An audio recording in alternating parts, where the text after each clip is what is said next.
La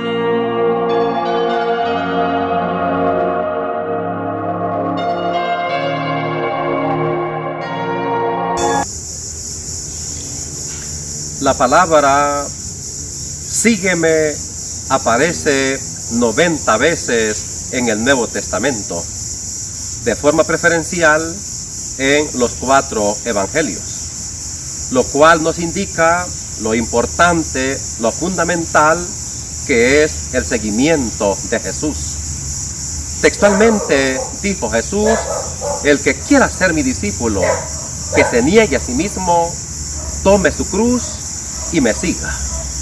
Justamente es lo que concretiza el evangelio de este día. ¿Cuáles son las exigencias del discípulo? ¿Cuáles son las exigencias del que quiere seguir al Señor? Veámoslo despacio en el evangelio de San Lucas, en el capítulo 9, versículos 57 al 62. En aquel tiempo, mientras iban de camino Jesús y sus discípulos, le dijo uno: te seguiré a donde vayas. Jesús le respondió: las zorras tienen madrigueras y los pájaros nidos, pero el Hijo del Hombre no tiene dónde reclinar la cabeza. A otro le dijo: sígueme.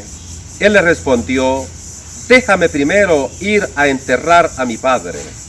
Le contestó: deja que los muertos entierren a los muertos, tú vete a anunciar el reino de Dios.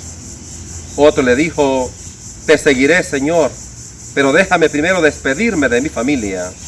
Jesús le contestó: el que echa mano al arado y sigue mirando atrás, no vale para el reino de Dios. Palabra del Señor.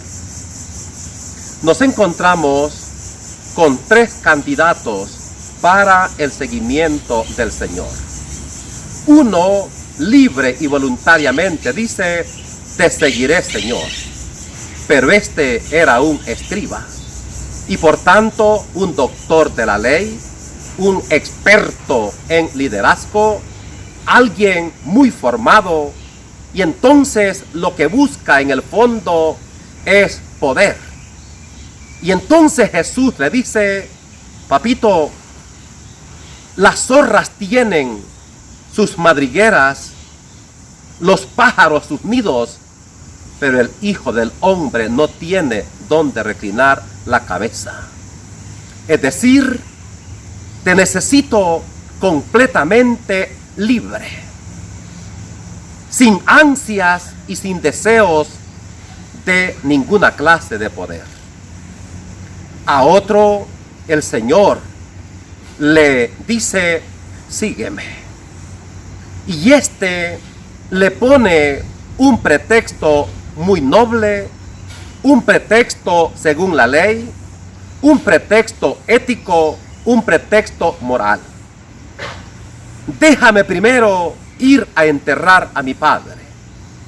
No es que su padre estuviera muerto, pero ya estaba anciano y le está pidiendo que le permita cierto tiempo hasta que pueda enterrar a su padre. Y Jesús lo necesita no apegado a la familia, no apegado a nada ni a nadie, y le dice: deja que los muertos entierren a los muertos, tú sígueme. Y otro le dice: te seguiré, pero déjame primero irme a despedir de mi familia. Y Jesús le dice: el que pone la mano en el arado y mira para atrás, no sirve para el reino de Dios.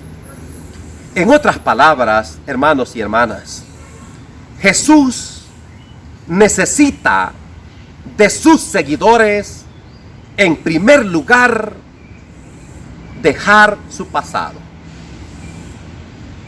A Jesús no le importa tu pasado.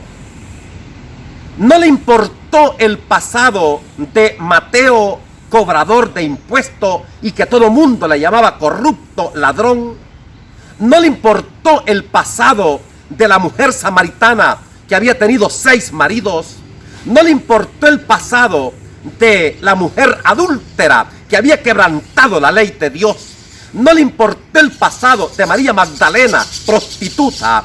No le importó el pasado de Zaqueo, aquel hombre que había robado y tenía para devolver 4 tantos más. No le importó el pasado de sus mismos apóstoles, que tenían sus fallas, que tenían sus errores. Pero cuando el Señor dice de que el Hijo del Hombre no tiene dónde reclinar su cabeza, y cuando dice deja que los muertos entierren a los muertos, y cuando dice el que pone la mano en el arado y mira para atrás, en otras palabras, te necesita que vivas tu presente y que inicies un nuevo sistema de vida sin estar pensando en tu pasado. Todos arrastramos heridas desde que estamos en el seno materno. Todos arrastramos heridas desde nuestra niñez, desde nuestra adolescencia, desde nuestra juventud. Pero al encontrarnos con Cristo Jesús, Él nos pide renacer y abandonar totalmente el pasado y empezar un nuevo sistema de vida. Segundo, Jesús nos pide que abandonemos miedos, temores, angustias, desesperaciones. Si estamos con el autor de la vida, si estamos con el Salvador y emprendemos el seguimiento del que Juan el Bautista dijo, este es el Cordero de Dios que quita el pecado del mundo, y el que dijo, y yo estaré con ustedes hasta el fin del mundo, entonces debemos de abandonar miedos, angustia, temores. Jamás olvide la parábola de los talentos, Mateo capítulo 25, donde el Señor dejó a uno 5 talentos, a otro le dejó 2 talentos y a otro le dejó 1 talento. El que recibió 5 talentos se puso a trabajarlos y ganó otros 5. El que recibió 2 talentos se puso a trabajarlos y ganó otros 2. Fíjate bien, el que recibió 1 talento tuvo miedo. Y textualmente dice, Señor, yo sé que tú eres exigente, que cosechas donde no has sembrado. Yo tuve miedo y escondí tu talento y aquí está lo que me dejaste. Y Jesús le dijo, siervo inútil y malvado, debiste haber puesto este talento en el banco y por lo menos entregar los intereses. Átenlo de pies y manos y aviéntenlo a los peroles más hondos, que se queme. Gran pregunta, ¿por qué este hombre se perdió? Porque tuvo miedo. Y si me permiten, uno de los grandes errores que podemos cometer es sembrarle a la gente un Dios castigo, un Dios destructor, un Dios azote, un Dios que te condena, un Dios que tiene el lago de fuego, un Dios que tiene la muerte eterna, un Dios que tiene el infierno. Y mucha gente sigue al Señor no por amor, sino por miedo. Error. Error. El Dios de Jesús y el Dios en el que tienes que creer lo pinta magistralmente Lucas capítulo 15. Un Dios que busca la oveja perdida y hace opción por la oveja perdida. Un Dios que busca aquella moneda perdida. Un Dios que busca al hijo perdido. Y un Dios que hace fiesta cuando este hijo regresa todo hediondo, acuche. Así es Dios. Dios es Padre, Dios es amor, Dios es misericordia. Tercero, para seguir al Señor hay que dejar un sentido de culpabilidad. Hay mucha gente que va a la iglesia a torturarse por este pecado o por aquel error. Jamás olvidemos lo que el Señor hizo con Isaías. Justamente, Isaías capítulo 6. Aquel hombre dice, soy un pobre, soy un pecador y habito con gente pecadora. Pobre de mí, soy un desgraciado. Y el Señor mandó un ángel para quemarle la boca, para purificarle y para quitarle ese sentido de culpabilidad. A la iglesia hay que ir a darle gracias por lo misericordioso, por lo grande que es el Señor para con nosotros. También es maravilloso Isaías, justamente en el capítulo 62, donde dice que somos barro en manos del alfarero.